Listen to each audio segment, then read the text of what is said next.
राधे राधे दोस्तों, आज हम आपके लिए लेके आए हैं श्राद्ध पक्ष की इंदिरा एकादशी की व्रत कथा। तो आइए शुरू करते हैं। धर्मराज युधिष्ठिर कहने लगे कि हे भगवान, आश्विन कृष्ण एकादशी का क्या नाम है, इसकी विधि तथा फल क्या है, सो कृपा करके कहिए। भगवान श्री कृष्ण कहने लगे कि इस एकादशी का नाम इंदिरा एकादशी है। यह एकादशी पापों को नष्ट करने वाली तथा पितरों को अधोगति से मुक्ति देने वाली होती है। हे राजन, ध्यान पूर्वक इसकी कथा सुनो। इसके सुनने मात्र से वाजपेयी यज्ञ का फल मिलता है। प्राचीन काल में सतयुग के समय में महेशमती नाम की एक नगरी में इंद्रसेन नाम का एक प्रतापी राजा धर्म पूर्वक अपनी प्रजा का पालन करते हुए शासन करता था। वह राजा पुत्र पौत्र और धन आदि से संपन्न और विष्णु का परम भक्त था।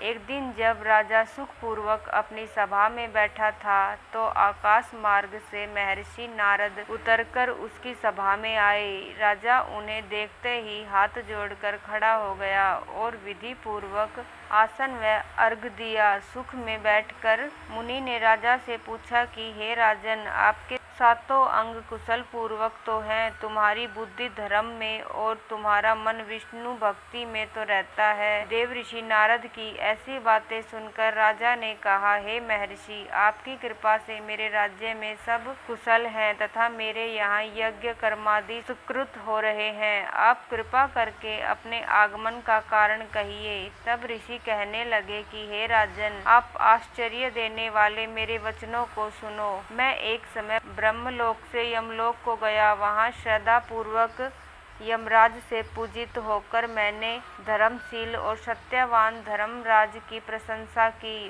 उसी यमराज की सभा में मैं महान ज्ञानी और धर्मात्मा तुम्हारे पिता को एकादशी का व्रत भंग होने के कारण देखा। उन्होंने संदेशा दिया, सो मैं तुम्हें कहता हूँ। उन्होंने कहा कि पूर्व जन्म में कोई विघ्न हो जाने के कारण मैं यमराज के निकट रह रहा हूँ। सो हे पुत्र, यदि तुम आश्विन इंदिरा एकादशी का व्रत मेरे निमित्त करो तो मुझे स्वर्ग की प्राप्ति हो सकती है। इतना सुनकर राजा कहने लगा कि हे महर्षि, आप इस व्रत की विधि मुझसे कहिए। नारद जी कहने लगे, आश्विन माह की कृष्ण पक्ष की दशमी के दिन प्रातः काल श्रद्धा पूर्वक स्नान आदि से निर्वृत्त होकर पुण्य दोपहर को नदी आदि में जाकर स्नान करें। फिर श्रद्धा पूर्वक पितरों का श्राद्ध करें और एक बार भोजन करें। प्रातः काल होने पर एकादशी के दिन दातुन आदि करके स्नान करें। फिर व्रत के नियमों को विधि पूर्वक भक्ति पूर्वक ग्रहण करते हुए प्रतिज्ञा करें कि मैं आज संपूर्ण भोगों को त्याग कर निराहार एकादशी का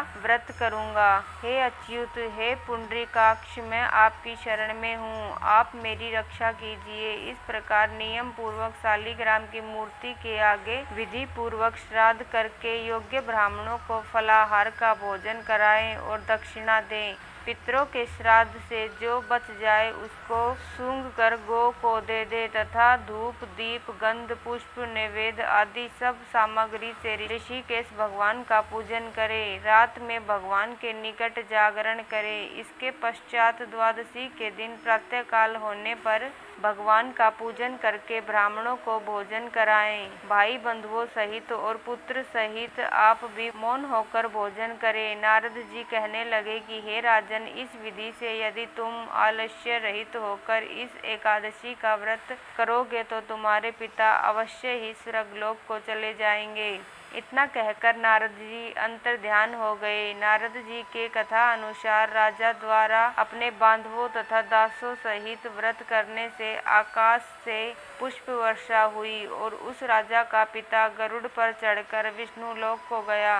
राजा इंद्रसेन भी एकादशी के व्रत के प्रभाव से निष्कंटक राज्य करके अंत में अपने पुत्र को सिंहासन पर बैठाकर स्वर्गलोक को चले गए। हे युधिष्ठिर, यह इंदिरा एकादशी के व्रत का महात्म्य मैंने तुमसे कहा। इसे पढ़ने और सुनने से मनुष्य सब पापों से छूट जाते हैं और सब प्रकार के भोगों को भोगकर वैकुंठ को प्राप्त होते हैं। तो दोस्तों, ये थी इंदिरा एकादशी की व्रत कथा। यदि आपको अच्छी लगी हो तो हमारे चैनल को सब्सक्राइब कर ले, ताकि आपको आने वाली हर कहानी की नोटिफिकेशन मिल जाए। धन्यवाद दोस्तों कहानी सुनने के लिए।